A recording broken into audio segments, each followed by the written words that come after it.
நண்பர்கள் அனைவருக்கும் வணக்கம். இன்னைக்கு இந்த காணொலியில ஒரு அருமையான கதையை தான் நான் உங்களுக்காக கொண்டு வந்திருக்கேன். முதல்ல இந்த கதையோட கரு என்னன்றதா சொல்றேன். பிரஸ்டீஜ் அப்படின்ற ஒரு காலேஜ் இருக்கு. இந்த காலேஜ்ல பெரிய பெரிய பணக்காரங்க தான் படிக்க முடியும். செலிபிரிட்டி பசங்க, பொலிட்டீஷியன் பசங்க, இந்த மாதிரி பெரிய பெரிய ஆளுங்க மட்டும் தான் படிக்க முடியும். ஏன்னா அவங்களால தான் அஃபோர்ட் பண்ண முடியும். அவ்வளோ காசா இருக்கும். சோ இந்த இடத்துல மெரிட்ல ஒரு பையன் படிக்கிறதுக்காக வரான். அவன் பேரு ரோகன் அப்படின்றது. ரோகனை பொறுத்த வரைக்கும் சாதாரண ஏழை வீட்டு பையனா இருப்பான். எல்லாருமே அவனை அசிங்கப்படுத்திக்கிட்டே இருக்காங்க. அதுலயும் குறிப்பா கார்த்திக்னு ஒருத்தன் இருக்கான். எப்ப பாரு ரோகனை அசிங்கப்படுத்திக்கிட்டே இருக்கான். அதுக்கப்புறம் இந்த கதையில என்னெல்லாம் நடக்குதுன்னு சொல்றதுதான் மீதி கதை. கண்டிப்பா இந்த கதை உங்க எல்லாருக்குமே பிடிக்கும்னு நம்புறேன். இதே மாதிரி ஏற்கனவே நம்ம நிறைய கதைகளை எக்ஸ்பிளைன் பண்ணி போட்டிருக்கோம். அதெல்லாம் நீங்க பார்க்கணும்னு நினைச்சீங்கன்னா நம்ம சேனலை சப்ஸ்கிரைப் பண்ணி வச்சுக்கோங்க. அதே மாதிரி இந்த கதைக்குள்ள போறதுக்கு முன்னாடி இந்த வீடியோக்கு ஒரு லைக் போடுங்க. நீங்க போடுற லைக் மூலியமா உங்களை மாதிரி பாக்குற நிறைய பேர்கிட்ட இந்த வீடியோவை கொண்டு போய் சேர்க்கும். அதுக்காக தான் சொல்றேன். இப்ப நம்ம கதைக்குள்ள வந்துடலாம். நான் ஏற்கனவே சொன்ன மாதிரி பிரஸ்டீஜ் அப்படின்ற ஒரு காலேஜ் இருக்கு. இந்த காலேஜ்ல ஒவ்வொருத்தரும் அவ்வளவு காஸ்ட்லியான கார்ல இறங்கிட்டு இருக்காங்க. மேக்ஸிமம் செலிபிரிட்டி பசங்களா இருக்காங்க பாத்தீங்களா, இந்த காலேஜ் தான் ப்ரிஃபர் பண்ணுவாங்க. இதை தாண்டி பொலிட்டீஷியன் பசங்க இந்த காலேஜுக்கு வந்துட்டு இருக்காங்க. இன்னும் பெரிய பெரிய பணக்காரங்களோட பசங்க இருக்காங்கல்ல, அவங்க எல்லாருமே இந்த காலேஜ்ல தான் இருக்காங்க. இந்த காலேஜை பொறுத்த வரைக்கும் மேனேஜ்மெண்ட் சீட்டா தான் எல்லாமே இருக்கும். இதை தாண்டி ஒரு 5% மட்டும் அந்த மெரிட் மூலியமா வருவாங்க. நல்லா படிக்கிற பசங்களுக்கு ஒரு வாய்ப்பு மாதிரி வரும். அதாவது கவர்மெண்ட் சைட்ல சொல்லி இந்த வாய்ப்பை ஏற்படுத்தி தந்திருக்காங்க. அந்த 5% பசங்க தான் மேக்சிமம் கொஞ்சம் சாதாரண குடும்பத்தை சேர்ந்தவங்களா இருப்பாங்க, ஏழை குடும்பத்தை சேர்ந்தவங்களா இருப்பாங்க. மத்த எல்லாருமே பணக்கார வீட்டு பசங்க தான். பணக்கார வீட்டு பசங்க பண்ற அட்ராசிட்டி நம்ம சொல்லி தெரிய தேவையில்ல. ஏகப்பட்ட அட்ராசிட்டியை இந்த காலேஜ்ல பண்ணுவாங்க. இதான ஃபர்ஸ்ட் இயர். அதாவது இப்ப புது பசங்க நிறைய பேர் வராங்க. வரும்போதே காஸ்ட்லியான கார்ல தான் இறங்கிட்டு இருக்காங்க. பொண்ணுங்க பசங்கன்னு இறங்கிக்கிட்டே இருக்காங்க. அப்ப ரோகன் அப்படின்ற ஒரு பையனை நமக்கு காட்டுறாங்க. அவன் ஒரு சாதாரண குடும்பத்தை சேர்ந்த பையன் போல. அதாவது கிராமத்துல இருந்து இங்க படிக்கிறதுக்காக வந்திருக்கான் போல. அவன் ட்ரெஸ் எல்லாம் ரொம்ப சாதாரணமா இருக்கு. சாதாரணமா உள்ள வந்துட்டு இருக்கான். அவனை பாக்குற எல்லாருமே கிண்டல் பண்ணிட்டு இருக்காங்க. அதாவது பசங்க அவங்களுமே படிக்கிறதுக்காக இப்பதானே வராங்க, ஃபர்ஸ்ட் இயர் பசங்க. ஆனா இந்த ரோகனோட ட்ரெஸ் அமைப்பு அதெல்லாம் பாக்குறவங்க, என்ன இப்படி ஒருத்தன் இந்த இடத்துக்கு வந்துட்டு இருக்கான், இந்த மாதிரி மெரிட்ட தந்ததும் தந்தாங்க, இவனுங்கள மாதிரி ஆளுங்க கூட நம்ம சேர்ந்து இருக்க வேண்டியதா இருக்குன்னு இப்பயே பேச ஆரம்பிச்சிட்டாங்க. பசங்க பேசினா பரவாயில்ல, பசங்களை விடுறதுக்கு பேரண்ட்ஸ் வராங்கல்ல, என்ன இப்படிலாம் இருக்காங்க, சே இந்த மேனேஜ்மெண்ட் என்ன சொல்றது, இந்த மாதிரி ஆளுங்க எல்லாம் இந்த மேனேஜ்மெண்டாவது கொஞ்சம் உதவி பண்ணி வேற மாதிரி ட்ரெஸ் பண்ணிட்டு வாங்கன்னு சொல்லணும் அப்படின்ற மாதிரி எல்லாருமே வாய்க்கு வந்ததை பேசிட்டு இருக்காங்க. சிலர் பேசுறது ரோகன் காதுலயே கூட கேக்குது. ஆனா ரோகன் அதெல்லாம் பெருசா கண்டுக்காம அவர் பாட்டுக்கு நடந்து வந்துட்டு இருக்காரு. சோ இவரு மெரிட் மூலியமா தானே வராரு. அந்த இடத்துல சில ஃபார்மாலிட்டி எல்லாம் பண்ற மாதிரி இருக்கும். எல்லாருமே ஒரு இடத்துல ஃபார்மாலிட்டி பண்ற மாதிரி இருக்கும். அதாவது சாதாரணமா மேனேஜ்மெண்ட்ல சீட் வாங்கினவங்களும் ஃபார்மாலிட்டி பண்ற மாதிரி இருக்கும். அந்த இடத்துல இவர் லைன்ல நின்றுட்டு இருக்காரு. அந்த ஃபார்மாலிட்டி எல்லாம் பண்றதுக்காக வராரு. அங்க இருக்க சாருமே ரொம்ப நக்கல் பண்ணி பேசுறாரு. அதாவது இந்த காலேஜ் இந்த சாருமே இவனை நக்கல் பண்ணி பேசுறாரு. இவனுங்க எல்லாம் வந்துடுறாங்க, ஏன் இப்படி இருக்காங்கன்னு தெரியல அப்படின்ற மாதிரி அவருமே பேசுறாரு. அங்க இருக்க லைன்ல நின்றுட்டு இருக்க பசங்க எல்லாருமே கிண்டல் பண்றாங்க. ரோகனுக்கு கஷ்டமா தான் இருக்கு, என்ன இந்த மாதிரிலாம் பேசிட்டு இருக்காங்களே அப்படின்ற மாதிரி ரோகன் வருத்தப்படுறாரு. அதை பெருசா காமிச்சுக்க மாட்டாரு. இப்ப இவருமே ஒரு கிளாஸ்ல ஜாயின் பண்ணிடுறாரு. இவர் கிளாஸ்ல நிறைய பசங்க இருக்காங்கல்ல, அந்த கார்த்திக்னு ஒருத்தன் இருக்கான். அந்த கார்த்திக் மட்டும் எல்லாரையும் தூண்டி விட்டுட்டே இருக்கான். அது என்னன்னா அவன் ஏதாவது கலாய்க்கிறான், எல்லாருமே அதுக்கு சிரிக்கிறாங்க. திரும்பி மத்தவங்க கிட்ட நீ என்னடா சொல்ற, நீ என்னடா சொல்றன்ற மாதிரி இந்த ரோகனை கலாய்க்கிறதுக்கான விஷயத்தை தான் தொடர்ச்சியா பண்ணிட்டு இருக்காங்க. எப்பவுமே ஒரு 5-6 பசங்க இந்த மாதிரி வருவாங்க பாத்தீங்களா. ஆனா இந்த கிளாஸை பொறுத்த வரைக்கும் 2-3 பசங்க தான் அப்படி வந்திருக்காங்க. மத்தவங்க கூட சரி ஒரு நடுத்தர குடும்பத்தை சேர்ந்தவங்க போல ட்ரெஸ் எல்லாம் ஒரு அளவுக்கு நீட்டா பண்ணிருக்காங்க. ரோகன் மட்டும் தான் ரொம்ப சாதாரணமா ட்ரெஸ் பண்ணிருக்காரு. இதை வச்சு கார்த்திக் இருக்கான் பாத்தீங்களா, பயங்கரமா கிண்டல் பண்ணிட்டு இருக்கான். சிலர் மட்டும் அதாவது அதுலயும் நல்லவங்க இருப்பாங்க பாத்தீங்களா, அதுல ஒரு பொண்ணு மட்டும் எதுக்காக இப்படி கிண்டல் பண்ணிட்டு இருக்க, அவனும் நம்மள மாதிரி படிக்க தானே வந்திருக்கான், அவனோட ஏழ்மை காரணமா அப்படி ட்ரெஸ் பண்ணிருக்கான், இது எதுக்காக நீ பெருசு பத்திட்டு இருக்க, எதுக்காக இதை வச்சு கிண்டல் பண்ணிட்டு இருக்க, வேணாமே அப்படின்ற மாதிரிலாம் சொல்றாங்க. கார்த்திக் அடங்குற மாதிரியே இல்ல, பயங்கரமா கிண்டல் பண்ணிக்கிட்டே இருக்கான். அதே மாதிரி சாப்பிடுறதுக்காக எல்லாருமே வராங்க. நிறைய பேர் வீட்டுல இருந்து கொண்டு வந்திருக்காங்க. வெரைட்டியா ஆளுங்க கொண்டு வச்சுட்டு போறாங்க. இன்னும் சிலர் கேன்டீன்ல வாங்கி சாப்பிட்டுட்டு இருக்காங்க. ஆனா ரோகன் இருக்காரு பாத்தீங்களா, ஒரு சாதாரண சாப்பாடை எடுத்து அதை ஓபன் பண்ணி சாப்பிடுறாரு. இவன் என்ன எடுத்துட்டு வந்திருக்கான் பாரு, இந்த காலேஜ்ல போய் இதை எடுத்துட்டு வந்திருக்கானே அப்படின்ற மாதிரி திரும்பி கார்த்திக்கு கிண்டல் பண்ண ஆரம்பிக்கிறான். ரோகனுக்கு கஷ்டமா இருக்கு, என்ன இப்படி எல்லாருமே கிண்டல் பண்றாங்களேன்ற மாதிரி பயங்கரமா ஃபீல் பண்றான். அப்படி ஃபீல் பண்றத பெருசா அவங்க கிட்ட காமிச்சிக்காம கொஞ்சம் தள்ளி போயிடுறான். இப்ப ரோகனுக்கு என்னடா சேர்ந்ததுல இருந்து எல்லாருமே நம்மள கிண்டல் பண்றாங்களே அப்படின்ற மாதிரி ஒரு உறுத்தல் இருந்துகிட்டே இருக்கு. இப்ப ரோகன் அவன் கொண்டு வந்திருக்க லேப்டாப் எடுக்கிறான். எல்லா பசங்களுமே லேப்டாப் எல்லாம் கொண்டு வந்திருப்பாங்க. அந்த மாதிரி இவனுமே இவன் கிட்ட இருக்க ஒரு சாதாரண லேப்டாப் எடுக்கிறான். அந்த லேப்டாப்ல ஒரு முக்கியமான விஷயத்த பாக்குறான். அது என்னன்னா, இந்த காலேஜ்ல 5% மட்டும் மெரிட்ல தராங்க பாத்தீங்களா, ட்ரஸ்ட் மூலியமா தான் அந்த விஷயம் எல்லாம் ப்ராசஸ் எல்லாம் நடக்கும். அந்த ட்ரஸ்ட் டீடைல் எல்லாம் இவன் பார்த்துட்டு இருக்கான். இதை ஏன் இவன் பார்த்துட்டு இருக்கான்ற மாதிரி ஒரு கேள்வி நமக்கு வருது பாத்தீங்களா. இப்ப மத்த பசங்க அந்த வழியா வரும்போது இவனுமே சட்டுன்னு லேப்டாப் மூடி வச்சிடறான். எதுக்காக இந்த ரோகன் இப்படி பண்றான்றது நமக்கு தெரிய மாட்டேங்குது. கார்த்திக் மட்டும் தொடர்ச்சியா இவன் கிட்ட வம்பு பண்ணிக்கிட்டே இருக்கான். இப்ப வந்து எப்பவுமே போல கிளாஸ் நடந்துட்டு இருக்கு. கார்த்திக் வந்து கிண்டல் பண்ணிக்கிட்டே இருக்கான். இப்ப வந்து புதுசா ஒரு கிளாஸ்க்கு ஒரு சார் வராரு. அந்த சாரை பொறுத்த வரைக்கும் பிசினஸ் ரிலேட்டடா சில விஷயங்கள் எல்லாம் பசங்களுக்கு சொல்லி தந்துட்டு இருக்காரு. அப்படி சொல்லி தந்துட்டு இருக்கவரு ஒரு கேள்வியை பசங்க கிட்ட கேட்கிறாரு. அதாவது வந்து இதுக்கான விஷயத்தை நீங்க சொல்லுங்க பாப்போம், யார் சொல்றீங்கன்றதை நான் பாக்குறேன்ற மாதிரி ஒரு கேள்வியை கேட்கிறாரு. எல்லா பசங்களும் அப்படியே முடிச்சிட்டு இருக்கும் போது இந்த ரோகன் இருக்காரு பாத்தீங்களா, சட்டுன்னு எந்திரிக்கிறாரு. எந்திரிச்சவரு இதுதான் விஷயம்ன்ற மாதிரி அதுல அவரு கேட்ட கேள்விக்கு ரொம்ப பிரமாதமா ஒரு பதில சொல்றாரு.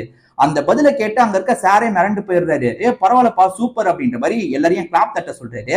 நிறைய பசங்க கிளாப் தட்டுறாங்க, சார் சொல்றதுனால நிறைய பசங்க கிளாப் தட்டுறாங்க. ஆனா இந்த கார்த்திக் இதை பார்த்து கடுப்பாயிடுறான். என்னடா இவன் கிளாப்பே வாங்கிட்டானே, இவெல்லாம் எப்படி கிளாப்ப வாங்கலாம் அப்படின்ற மாதிரி கார்த்திக்கு பயங்கர கோவம் வந்துருது. இப்ப ஆளுங்க கூட இருக்கவங்களே கிளாப்ப தட்டுவாங்க, முறைச்சு அவங்கள பாக்குறான், அவங்களுமே கிளாப் தட்டுறதை நிறுத்திடுறாங்க.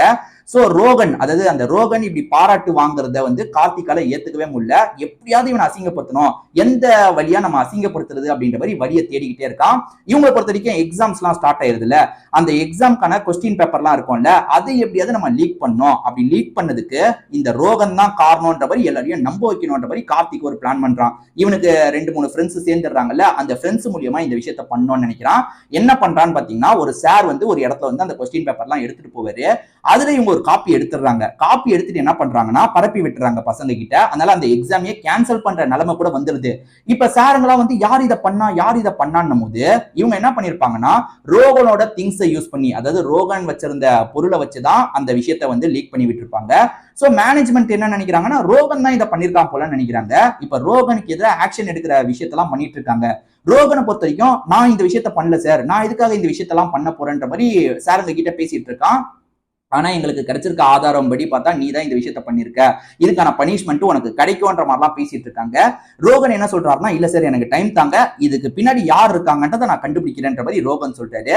ரோகனை பொறுத்த வரைக்கும் இந்த லேப்டாப்பை ஹேண்டில் பண்றது, அந்த காப்பி பண்றது, இதெல்லாம் பத்தி நிறைய நாலேஜ் இருக்கும். அதாவது ஹேக்கிங் ஒர்க்ல கொஞ்சம் நாலேஜ் இருக்கும். அது மூலியமா இதுக்கு பின்னாடி யார் இருக்காங்கன்ற மாதிரி தேடிட்டு இருக்காரு. கார்த்திக்கு 2-3 ஃப்ரெண்ட்ஸ் இருக்காங்கன்னு சொன்ன பாத்தீங்களா, அதுல ஒரு ஃப்ரெண்டு தான் இதுல சம்பந்தப்பட்டிருக்கான்றது தெரிய வந்திருது. அவன் எப்படி இதுல வந்து பண்ணிருக்கான், நம்மள மாட்ட வைக்கிறது என்ன பண்ணிருக்கான் அப்படின்றதெல்லாம் இவர் கிராக் பண்ண ஆரம்பிக்கிறாரு.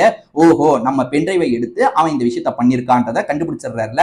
அப்படி கண்டுபிடிச்சதெல்லாம் எப்படி அவன் பண்ணிருக்கான், எப்படி அந்த ஃபைலை டிரான்ஸ்ஃபர் பண்ணிருக்கான், இது எல்லா விஷயத்தையும் இவர் வந்து எல்லார்கிட்டையும் புரிய வைக்கிறாரு. அதாவது வந்து இவன் தான் என்ன மாட்ட வைக்கிறதுக்காக இப்படி பண்ணிருக்கான் போது மேனேஜ்மெண்ட்டை சேர்ந்தவங்களுமே புரிஞ்சுக்கிறாங்க, இதுக்கு பின்னாடி வந்து ரோகன் இல்ல, இவன் தான் இருக்கான், கார்த்திகோட ஃப்ரெண்டு தான் இருக்கான்ற மாதிரி கார்த்திகோட ஃப்ரெண்டுக்கு எதிராக ஆக்ஷன் எடுக்கிற மாதிரி போயிட்டு இருக்காங்க. அதாவது நீ தானே பண்ணன்ற மாதிரிலாம் கேட்கும் போது கார்த்திக் சொல்லி தான் நான் பண்ணேன்ற மாதிரி அவனுமே எல்லா உண்மையை ஒத்துக்கிறான். ஆமா நான் தான் இந்த விஷயத்தெல்லாம் பண்ணேன், ரோகனை அசிங்கப்படுத்துறதுக்கு ஏதாவது பண்ணுன்ற மாதிரி கார்த்திக் சொன்னான், கார்த்திக் தான் என்ன எடுக்க சொன்னா, அவனுக்காக தான் எடுத்தேன், என்ன விட்டுருங்கன்ற மாதிரிலாம் அவன் ரெக்வஸ்ட் பண்ண ஆரம்பிக்கிறான். சோ கார்த்திக் மேல இப்ப எல்லாரோட கோவமும் திரும்ப ஆரம்பிக்குது. கார்த்திகை வந்து நம்ம ஏதாவது பண்ணணும் அப்படின்ற மாதிரி யோசிக்கிறாங்க. பண்ற ப்ராசஸ் எல்லாம் இருக்கட்டும், இப்போ வந்து காலேஜ்ல வந்து ஒரு ஃபங்க்ஷன் வரப்போகுது, அந்த ஃபங்க்ஷனுக்கு எல்லா பசங்களும் ரெடி ஆகுங்க அப்படின்ற மாதிரி சொல்லிடுறாங்க. காரணம் என்னன்னா, கார்த்திகை பொறுத்த வரைக்கும் ரொம்ப பெரிய இடத்து பையனா இருப்பான், எடுத்தோம் கவுத்தோன்னு ஆக்ஷன் எடுக்க முடியாது. ரோகன்னா கூட நம்ம ஆக்ஷன் எடுத்துடலாம், சாதாரண வீட்டாளு ஆக்ஷன் எடுத்துடலாம். ஆனா இவன் பெரிய இடத்து பையன், உடனே எல்லாம் கை வைக்கிறது, நம்ம பாத்துக்கலான்ற மாதிரி ஒரு முடிவுல தான் மேனேஜ்மெண்ட் இந்த விஷயத்த பண்றாங்க. அது என்னன்னா, ஒரு ஃபங்க்ஷன் வருது, அதுக்கு நீங்க முதல்ல ப்ரிப்பேர் ஆகுங்க, அதுக்கப்புறம் இதுல யார் பண்ணாங்க, என்ன ஆக்ஷன் எடுக்கலான்றதெல்லாம் யோசிக்கலான்ற மாதிரி சொல்றாங்க. ரோகனுக்கு ஒரு ஏமாற்றமா போயிருது. என்னடா இது, அவன் தப்பு பண்ணிருக்கான், அவன் தப்பு பண்ணிருக்கான்றது ப்ரூவும் ஆயிடுச்சு, அவனுக்கு எதுவுமே இவங்க பண்ணலையன்ற மாதிரி ஒரு உறுத்தல்லாம் இருக்கு. சோ இந்த ஃபங்க்ஷனுக்கு யார் தெரியுமா வராங்க, இந்த காலேஜோட ஹெட் இருக்காரு பாத்தீங்களா, அவர் தான் வர மாதிரி பிளான் இருக்கும். சோ பசங்களா எல்லா ஏற்பாடும் பண்ணிருங்க அப்படின்ற மாதிரிலாம் சாருங்க சொல்றாங்க. எல்லாருமே ஒவ்வொன்னு பண்ற மாதிரி, அதாவது வந்திருக்க அவர் முன்னாடி சில விஷயங்களை பண்ற மாதிரி பிளான்லாம் இருக்கும். இப்ப அவருமே வந்துடுறாரு. அவர் பேரு தேவேந்திரா திரிபாதி அப்படின்றது. அவரை பொறுத்த வரைக்கும் சீஃப் கெஸ்ட் மாதிரி, அவர் தான் இந்த இடத்தோட ஹெட், அவர் சீஃப் கெஸ்டா வர மாதிரி தான் பிளான். அவர் வந்து அவர் வந்தா வெல்கம் பண்றதுக்காக பசங்க எல்லா ஏற்பாடும் பண்ணிருக்காங்க. கார்த்திக் தான் முன்னாடி நின்று பொக்கே எல்லாம் தர மாதிரி பிளான் இருக்கும். சோ இப்ப அவரோட கார் வருதுன்னா பசங்க, முக்கியமா நிறைய பசங்க வந்து ஒரு 10-15 பசங்க அங்க இருந்து வெல்கம் பண்றதுக்காக நின்றுட்டு இருக்காங்க. இப்ப தேவேந்திர அந்த திரிபாதியும் காரை விட்டு இறங்குறாரு. அவர் காரை விட்டு இறங்கினா அவர் கூடிய வேற ஒருத்தர் இறங்குறாரு. அது யாருன்னா நம்ம ரோகன் தான். இவர் வந்து ரோகன் திரிபாதியா இருப்பாரு. அதாவது வந்து தேவேந்திராவோட பையன் தான் இந்த ரோகன் அப்படின்றது தெரிய வருது. இத பாக்குற பசங்க எல்லாருமே செம்மையா ஷாக் ஆயிடுறாங்க. குறிப்பா அதிகமா ஷாக் ஆனது யாருன்னு பாத்தீங்கன்னா கார்த்திக் தான். ஏன்னா கார்த்திக் அந்த அளவுக்கு அவர்கிட்ட பிரச்சனை பண்ணிருக்கான்ல.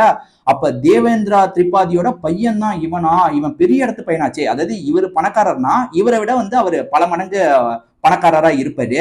சோ இவன் கிட்டதான் நம்ம வம்பு பண்ணிருக்குமா, இவன் எதுக்காக சாதாரண ஆள் மாதிரி வந்தான்ற மாதிரி நிறைய கேள்விலாம் கார்த்திகோட மைண்டுக்குள்ள ஓடிட்டு இருக்கு. இப்ப அப்பா இவன் தான் என்னோட பையன், இவன் உங்ககிட்ட சில விஷயங்களை பேசணும்னு ஆசைப்படுறான் அப்படின்ற மாதிரி சொல்றாரு. இப்ப ரோகன் பேசுறதுக்காக வர்றாரு. ரோகனை பொறுத்த வரைக்கும் என்னை பார்த்து நிறைய பேர் ஷாக் ஆயிருப்பீங்க. என்னடா ஸ்டூடெண்ட் மாதிரி இருந்தவன் இப்ப என்ன ஓனரோட பையன்ற மாதிரி சொல்றாங்களேன்ற மாதிரி நிறைய பேர் ஷாக் ஆயிருப்பீங்க. நான் வந்ததுக்கான காரணம் என்னன்னா, நம்ம காலேஜ்ல ஒரு 5% கவர்மெண்ட்டுக்காக ஒதுக்குறாங்க. அதுலயே ஏமாத்து வேலை நடக்குதுன்றது எனக்கு தெரிய வந்தது. அதை செக் பண்றதுக்காக தான் வந்தேன். அதுல ஏமாத்து வேலை நடக்கிறது உறுதியாயிடுச்சுன்ற மாதிரி சொல்றாரு. அது என்னன்னா, இங்க இருக்க சாருங்க இருக்காங்க பாத்தீங்களா, அந்த 5% கூட பணக்காரங்களுக்கு தராங்க. இவங்களோட இன்ஃபுளுன்ஸை பயன்படுத்தி காசு சம்பாதிக்கிறதுக்காக பணக்காரங்களுக்கு அந்த சீட்டு போற மாதிரி பண்ணிடுறாங்க. ஏழை பசங்களை எப்படியாவது ஏமாத்தி கம்மி பணத்தை தந்து ஏமாத்திட்டு இருக்காங்க.